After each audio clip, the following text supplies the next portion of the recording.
Yesterday we started learning about Bedikas Chametz.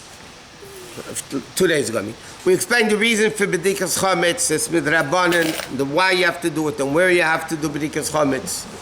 Now, the Mishnah is, and why also the minig is to put out 10 pieces of bread. We said why up is to number 10. Number 1 is alluded to in the Gemara. Secondly, it refers to the 10 powers of the neshama, of the nefesh habamis that need to be checked out for chametz. Now, the din is when you do bedikas chametz, the Gemara says it has to be a single wicked candle.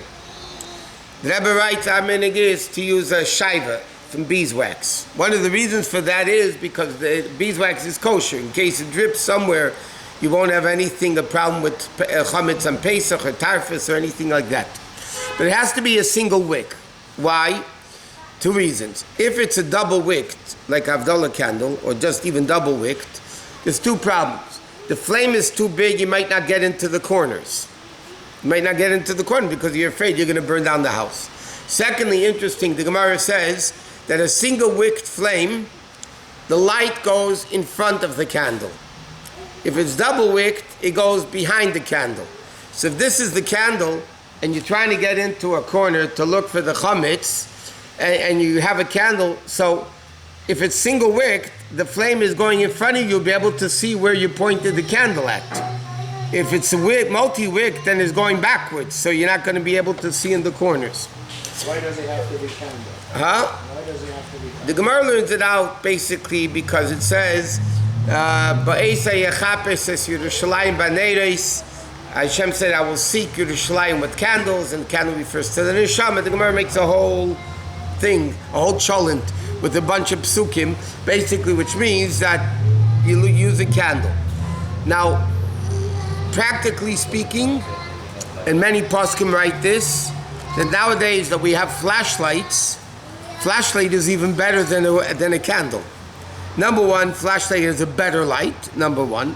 Number 2, you're not afraid of going, like we said yesterday, God forbid, you can burn down your house, you burn down the drapes, the beds. I mean, a flashlight, you're not afraid to go anywhere. Nevertheless, there's a spiritual inyan, there's a spiritual aspect of using a candle. So at least at the beginning, somebody should use a candle. And then in those places where a candle doesn't work, then you can use it. Then you go in your car, for sure you should use a flashlight. Or anything like that. Those places, for sure you should use a flashlight, not. But the minig is also like this. You take, that's why you notice the Bedikas Chametz kits, they come like this. Come a little shaiva licht, you have a feather, and then you have a spoon. Besides the spiritual aspects and the bag. Yeah. So what the spiritual aspect of it is that the feather is that in case they didn't have dust busters and those, they vacuum cleaners. So how did you get into the corner if there were crumbs? So it's like a little broom. A feather is actually a little broom to be able to get into the thing. And officially the purpose of the spoon, in case you find something, you put it up onto the spoon, which is very impractical, by the way, both things. But then the Rebbe writes that when you finish Bedikas Chametz, you have the 10 pieces of bread, you put it into a bag with the feather and the candle, and then you put the spoon in with the handle of the spoon. If this is the bag, this is the handle of the spoon, it protrudes from the bag.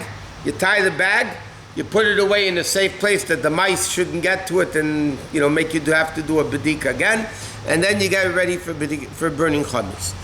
Now, a lot of people, when they wrap up the 10 pieces of bread, you have to make sure a few things. Number 1, the bread shouldn't be crumbling all over the place, because then you're going to have crumbs all over the place. Number 2, so you need to take, and we said, each piece should be less than a kazayas, but altogether, the 10 together should be more than a kazayas, because then you have a chiyuv of burning the chametz. 1 ounce. But each piece should be, How much is a slice? It depends. It depends how thick you make the slice. An average slice of rye bread is 1 ounce. Average shmura matzah, depends how thick it is usually 2 ounces. quarter of the pita. Whatever. You can use pita. By the way, 10 pieces of bread, you can use pita bread. It's even better. It doesn't crumble. But when you wrap the 10 pieces of bread into, you have to wrap it into something. If not, you're going to get crumbs all over the place. Don't wrap it in aluminum foil. Because it doesn't burn. It's the most ridiculous thing when people wrap it in aluminum foil and then they try to burn it, then it doesn't burn because aluminum foil doesn't burn so fast. You wrap it in a napkin, just make sure it's completely wrapped, that it doesn't get all over, the crumbs don't get all over the place. You wrap it up, you put it in the bag. That's at the end of Bedikas Chametz. Now when you... Each person have to do it or a group to do it? What? The searching? Searching. You can make a shliach to do Bedikas Chametz. 5 people, 10 people. But halachically, okay, so I'm coming to it. Halachically, it should not be a kid under bar mitzvah and it shouldn't be women. Okay, but a kid's over bar mitzvah, you can make him a shliach. Let's say you have a 2-story house, yes? You have a bunch of kids, right? Bachrim, older kids. So when you make the bracha for Bedikas Chametz, they all are there, present. Even if they're not searching, it says, she gathered the family together. The head of the household makes the bracha, and you're not supposed to talk between the bracha and the beginning of the bedika. You don't talk between the bracha and the mitzvah. Like you don't talk between the bracha and putting on tefillin or talis. So 1 minute. So what you do is you start looking right away in the place. You make a bracha, and we said already the bracha shekichan mitzvah al bir chametz. You don't make a bracha bedikas chametz because the purpose of the searching is if you find chametz to burn it. So therefore the bracha is al bir chametz. So we said these are one of the few brachas which are only said once a year. You make the bracha bir chametz and everybody starts looking right away near you, and then they can go off to the places. Ideally, you should not talk during the duration of the bedika unless if it's things pertaining to the search. You need to say, you'll get this, for the sake of the search, then you're allowed to. But ideally, you don't talk in the middle of a mitzvah. You don't talk putting on tefillin. You don't, Over here, can we say? What? Can we say over here? What do you mean over here? Yeah. Again, anything pertaining, except between the brach and the actual beginning, you don't talk.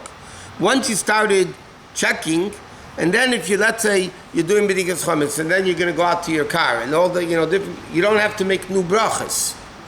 You have in mind that when I'm making the Bedikas Chametz in the house, I'm going for the cars also, and all the other places I might have to go to do Bedikas Chametz. So then you do Bedikas Chametz. Now it's very important after Bedikas Chametz, you have to do what's called bittul chametz. You have to nullify the chametz. So basically, there's a difference in the text between what we say in the morning, which is the main bittul nullification of chametz, than what we say at night. At night, and it says in halacha, the original text of nullifying the chametz was made in Aramaic. Why did they make it in Aramaic? Because that's the language everybody spoke. So that's what people understood. But if you're going to say the text in Aramaic and you don't know what it means, it's worthless. This is something you need to be able to say.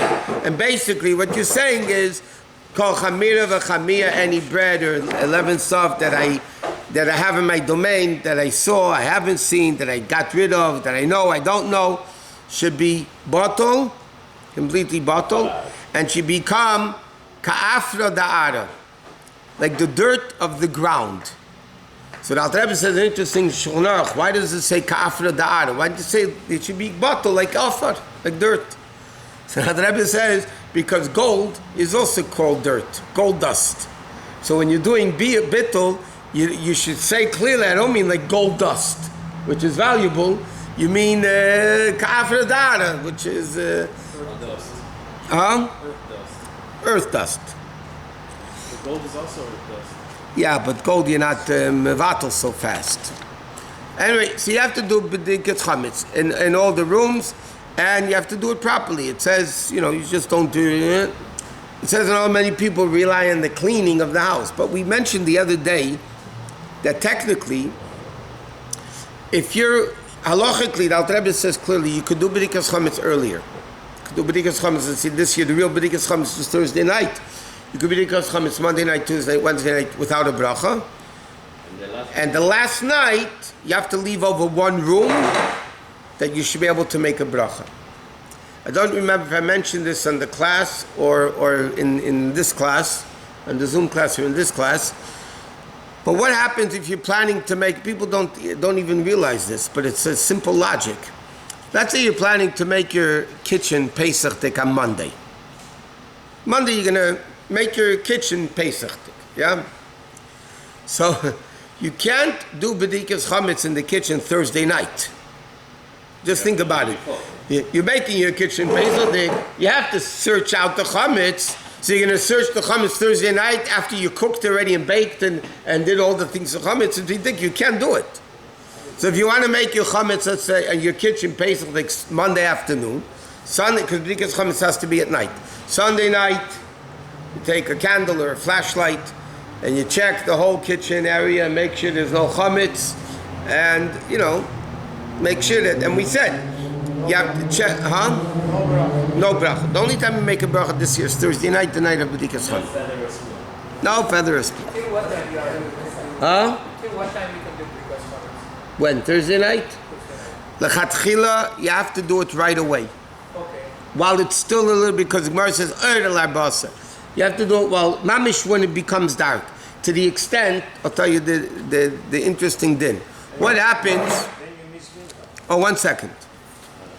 So it says in Shulchan Aruch like this: if you always daven with a minyan, ma'ariv, so then you go to shul, you daven mincha ma'ariv, and then you go home and do B'dikas Chametz. But before you do B'dikas Chametz, you're not allowed to eat, you're not allowed to eat dinner, you're not allowed to do anything. You have to go right away and do B'dikas Chametz. That's the halacha. You can have a snack, but not, I'm saying, eating dinner. You can't do it until after B'dikas Chametz. If you always daven ma'ariv at home, so you don't go to shul, so then halacha says you do B'dikas Chametz first. And then you daven ma'ariv. See, if you always daven ma'ariv in shul, and you go home and do B'dikas Chametz, we're afraid you're going to forget to daven ma'ariv. But if you anyway daven ma'ariv at home, so then halachically, you do B'dikas Chametz first, and then ma'ariv. And the Alter Rebbe says, also the whole Kuntas Achron, the Alter Rebbe Shulchan Aruch about it. L'chayra, halachically, ma'ariv should come first, before B'dikas Chametz. Number one, it's more common. More common, less common. Toda v'sheina toda. We learned the... Okay. Secondly, the Alter Rebbe says, ma'ariv, we say Shema, which is a biblical mitzvah. And B'dikas Chametz is a rabbinic mitzvah. So l'chayra, l'chayra, you should always have a ma'ariv first. And the Alter Rebbe says in the whole Kuntas Achron, the Alter Rebbe elaborates on it, that because the Chachamim made the time as soon as it gets dark, it's called a mitzvah iveris. If you don't do it right away, you're passing over the mitzvah. So to answer your question, l'chatchila B'dikas Chametz has to be right away. What's the latest? Until the morning. And if you didn't do it in the morning, you have to do it that day. You didn't do it that day, you have to do it during Pesach. You didn't do it during Pesach, you have to do it after Pesach. Yes. So you can do Friday? No, you're not allowed to. I'll give you an example. Somebody's wife was having a baby Thursday night and it was in the hospital with the baby and there's no kids and there's no relatives and there's nobody else that could do B'dika. Yeah? So then you go to the hospital with your wife. That's what I would suggest for a lot of reasons. Let the newborn do it. Yeah, and Friday morning you have no choice, then you could do it. But otherwise, B'dikas Chametz must always be done at night. The only time you could do B'dikas Chametz during the day is like you have a yard that there's a lot of sunlight. So then, in the yard, you could do, if you have animals and chametz there, then you could do B'dikas Chametz. Or in Achsadra, which is a place which only 3 walls and the 4th side is open, sunlight comes in. So then you could do it. But l'chatchila has to be by night. What? The minig is, I told you, if that's the case, don't bring the bread. Or else, if you know you're not going to be able to burn the bread, you don't bring it. But you can throw it in the ocean. Huh? You could throw it, you have to crumble it up and throw it into the ocean. But it's not the same thing as burning. And what happens if your hotel is not on the ocean? I'm not talking if you go to Cancun and, but I'm saying, you're going to go from Beverly Hills to the Pacific? Okay, so what are you gonna do? So, huh? You don't need it. If you're going to be a guest by someone, Yeah. and he's doing Bdikas Chametz, but you're not going to be there while he's doing it, does that count? It depends. We learned the other day. Within 30 days, when you leave your house within 30 days of Pesach, you must do a Bdikas Chametz somewhere. Oh, really? So if you're leaving, let's say, Monday night out east or whatever, you're going somewhere else, the night before you leave, you have to do Bdikas Chametz in one room. You take the cleanest room, no bracha, no 10 pieces of bread, and we explained why, practically speaking, and then you do Bdikas Chametz in one room, and then you fulfill your obligation. If you're going to be somewhere Thursday night that you're renting the place, like you're going to a hotel, or we mentioned yesterday, if you're going to your in-laws, let's say, your outlaws, or kids, or whatever, and then you rent because it's his house, it's not your obligation. But if you want to be able to make your own bracha, Thursday afternoon, you give him $1 and say, I'm renting the room I'm staying in. Then it becomes yours legally, and then you make a bracha with 10 pieces of bread the night of B'dikas Chametz. Then you do a B'dika with a bracha. What? Wednesday night, can you do your office? You can do Wednesday night in the office without a bracha, yes. I'm not going to do it at night, and I do it You can do it during the day, just make sure you have a lot of light. If you sell your house, you still need to do Bdika in one? You have a B'dika in one room, you must do. You have to do a B'dika somewhere.